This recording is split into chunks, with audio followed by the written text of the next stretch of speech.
You're listening to Atlanta Baseball Talk, your weekly podcast for all things Atlanta Braves.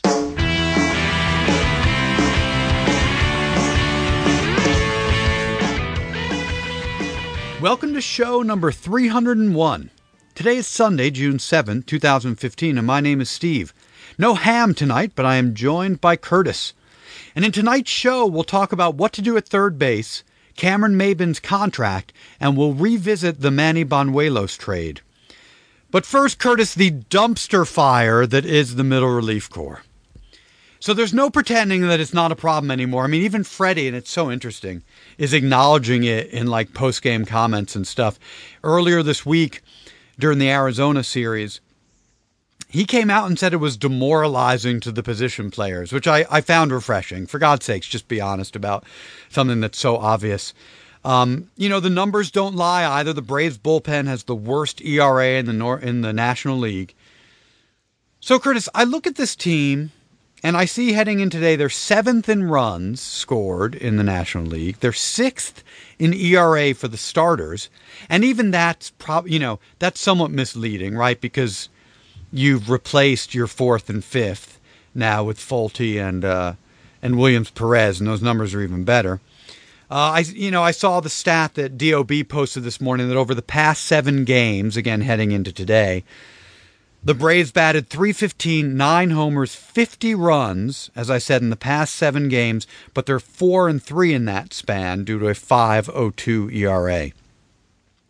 So, Curtis, how much or how little would you do to shore up the middle relief?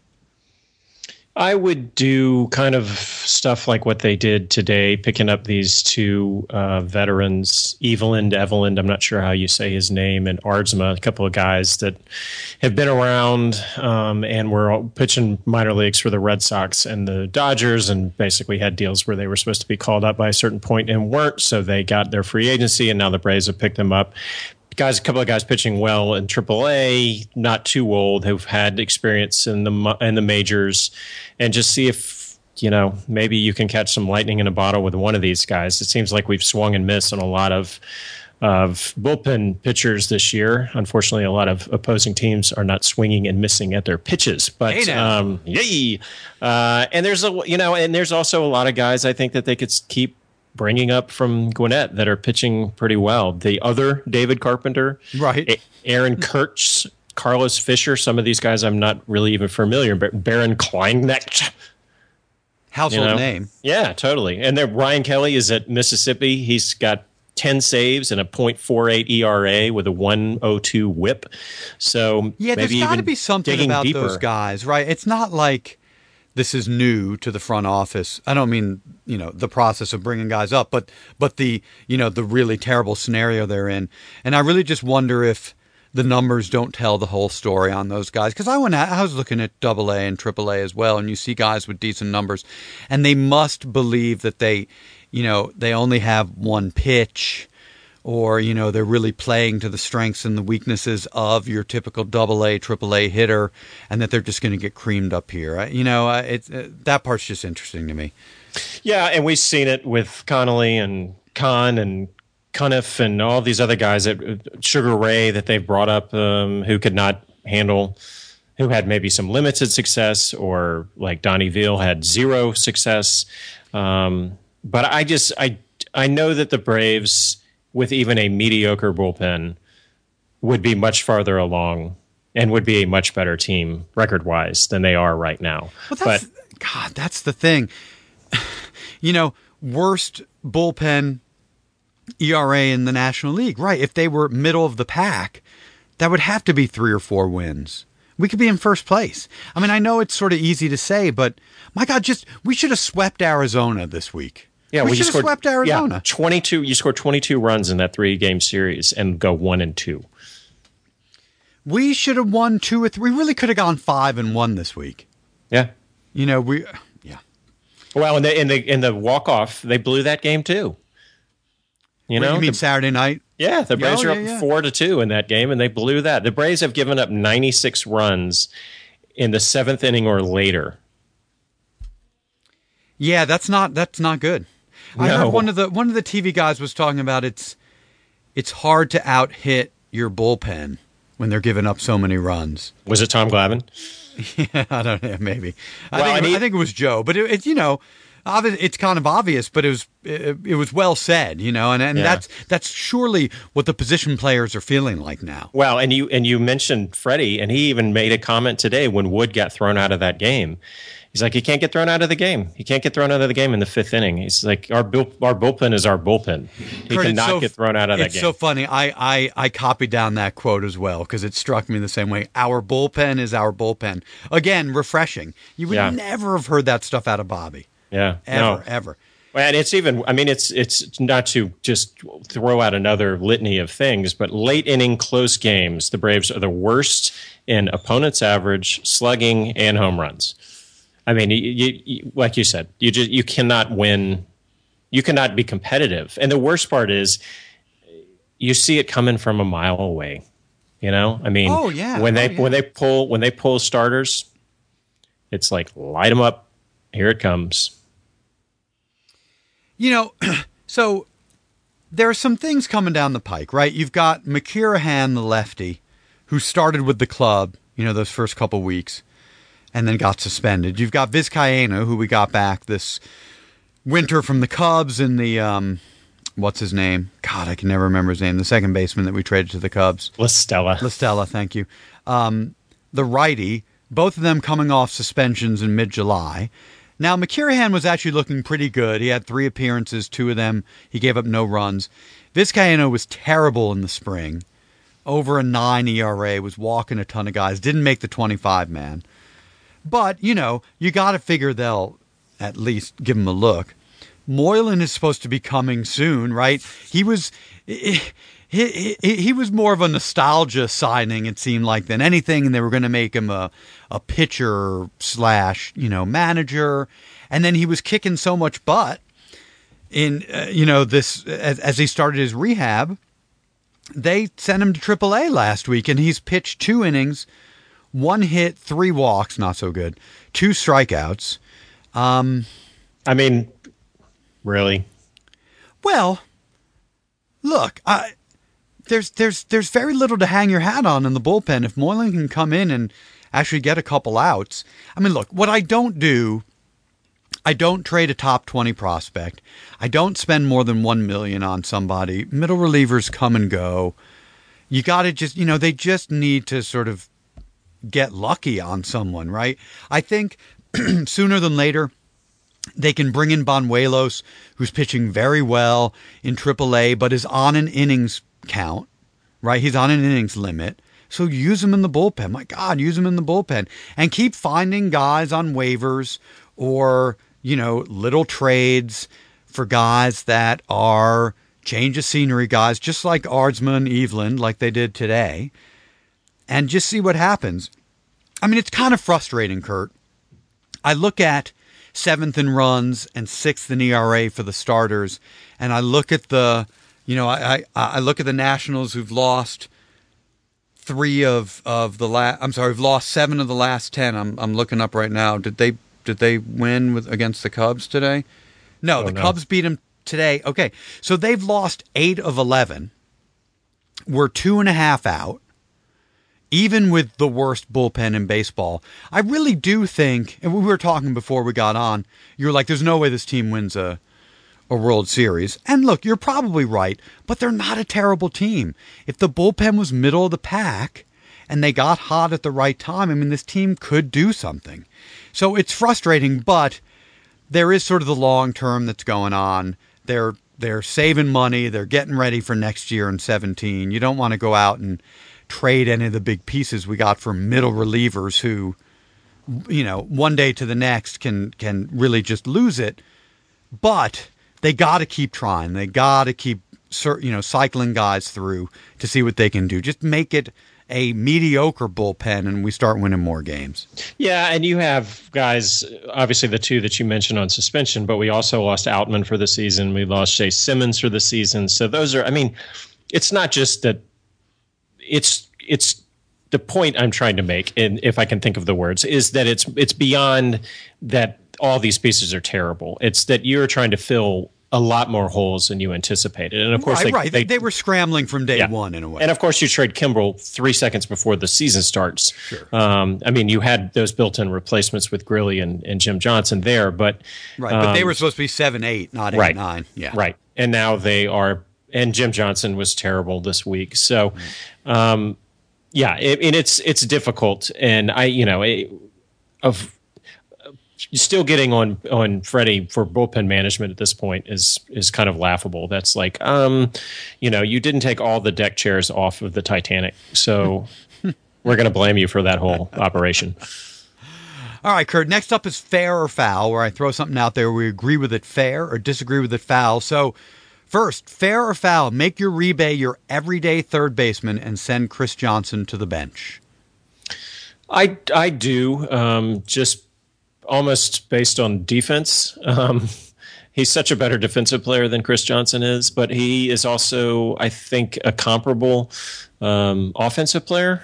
He's certainly been better as a Brave than in this short stretch that we've seen him. So I would kind of ride him and let it go. He's my third baseman. Yeah, so, Uribe's numbers are better. There's no doubt. I mean, for the season, Chris Johnson's slashing 267, 318, 383, although those numbers are less since he came back from the DL. You've got Uribe slashing 290, 389, 516. Their splits are interesting, right? So Chris Johnson against righties is 179. Against lefties is 429. Now, keep in mind, they're both righties. Uribe splits 273 against righties, 208 against lefties. So to me, I keep running Johnson out there twice a week just to keep him on the radar. Send him out there against lefties so his numbers continue to inflate so that you can trade him. The trade deadline's coming up. Don't let people forget about Chris Johnson, because it would be great to get rid of him and that $7 million a year and use it more wisely. So foul for me. All right, Curtis, knowing what you know right now, fair or foul, Cameron Maybin is worth it as your starting center fielder in 16 for $8 million a year and 17 for $9 million a year, which are the terms of his contract. He's a free agent in 18. Fair or foul, you keep him in place, spend that money. I go fair. I don't really think that's for a starting center fielder. That's really not that much money. And I've been pleasantly surprised. This guy's a first-round draft pick by the Padres. Yeah, like number 10 overall or something. Yeah, and they gave up on him, and he's from Atlanta or from the Atlanta area, so maybe the comfort level's higher being back here. Maybe that park out there is a different type of park. This is a hitter-friendly park, so. I like what I've seen so far, and he gives you speed at the top of the lineup that I like a lot. So yeah, I'm willing to spend that money. Yeah, I love Maybin this year. It's, for one thing, it's like a gift. He was such a throw-in from the Padres. We want to get rid of him. If we're going to take all your trash, you need to take some of our trash too. All of our trash being, Melvin, of course. Right. Can we call him BJ since he's not on the Braves? Since he's not here anymore. Yeah. However, okay, so his slash line this year is 286, 364, 422, which are career highs in all three categories for any season that he's played at least 50 games. However, it's career highs for all three categories. Like how much of it is change of scenery, mirage? How much can you trust in this? You've got Malik Smith in in Double-A Mississippi, who we got in the trade. For Justin, he's slashing 337, 403, 408, 18 stolen bases. To me, if the plan is to get a proven guy in left and you can sell high on Maybin, I say foul, and I would go elsewhere and use that money in a different way. All right, Curtis, let's review another one of the trades from this past winter. This time, let's look at the David Carpenter and Chasen Shreve for Manny Banuelos trade. And here's how they're all faring this year. So David Carpenter, not faring so well, was DFA'd by the Yankees earlier this week. He posted a 4.82 ERA and an even worse 5.31 FIP. Chasen Shreve, also still with the Yankees, very nice 2.22 ERA, 3.12 FIP, and his whip is below 1. And he's a lefty, so clearly that's working out nicely for the Yankees. Banuelos is starting for AAA Gwinnett. He has a 2.11 ERA in 11 starts, 26 walks to 53 strikeouts. So, Kurt, again, knowing what you know now, do you still do this trade?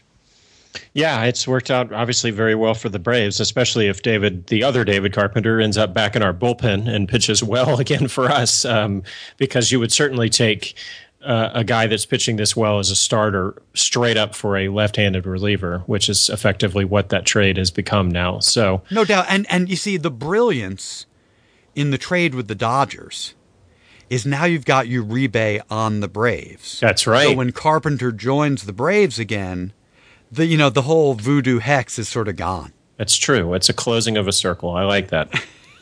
Indeed. Yeah, I mean, it is. Banuelos looks like he could really be good, right? He's either a piece of the starting rotation next year or a pretty enticing trade chip. Either way, we turn Chasen Shreve into something much, much bigger than he is. Right. So, again, another very nice trade by John Hart. All right, Curtis, let's move on to finding the silver lining.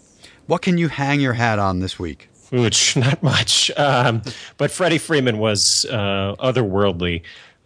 He went 10 for 28, 4 home runs, 9 RBI, only 1 strikeout, slash 417, 464. 958 slugging. So that's a pretty good week. So he is my silver lining. I thought he only had 3 home runs. He had 3 in the Arizona series. Did he hit one against? This is last 7. So. Okay. Yeah. Well, because, my shot in the dark is tied to this. Right. I get to gloat in a minute. Got it. Okay, I'm going to go with Maybin. Speaking of Maybin, he hit 578 this week with 4 RBI and 2 stolen bases. It's really, trade him again. It's it's been a revelation. All right. Speaking of shot in the dark, so let's talk about shot in the dark. Our prediction for the coming week. But first, our listener pick for this past week was from Team ATL 10 on Twitter. He predicted that Cody Martin, who had just returned, would not give up a single hit this week. So Martin had 3 appearances this week. He gave up 2 hits on Wednesday in Arizona, 1 hit today, and 2 runs in that appearance in Arizona. But for one of our relievers, that's pretty good for a week. That's a shutdown. Exactly. All right, Kurt, before we talk about our predictions for this week, let's check in on what we did last week. So, Kurt, you predicted that the team would go 2-0 in the 2 starts by Fulte and Perez, and that between the 2 of them, they'd give up 1 earned run overall. Gooch. So Fulte gave up 4 runs in a no decision, and Perez also gave up 4 runs in a no decision. Not so much. Not so much. Ham predicted that Andrelton Simmons would reach base in every game this week. He did not reach base either Tuesday or Saturday.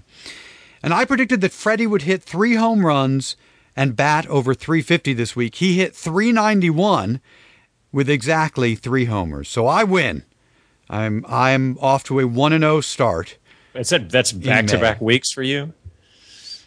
Yeah, I think so. So. Did you see that Michael Keaton got in a heckling fight with a Braves fan? Yeah, a Braves fan who was making fun of McCutcheon or something? Yeah, right.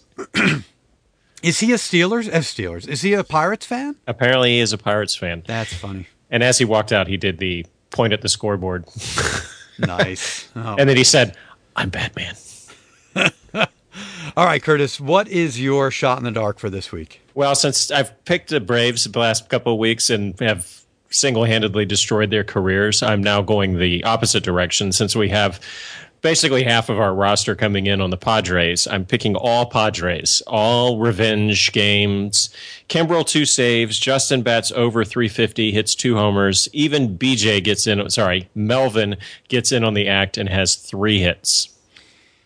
Yeah, so let's talk about Melvin for a second. So he was activated from the DL this afternoon. They sent someone down. He's on the 25-man.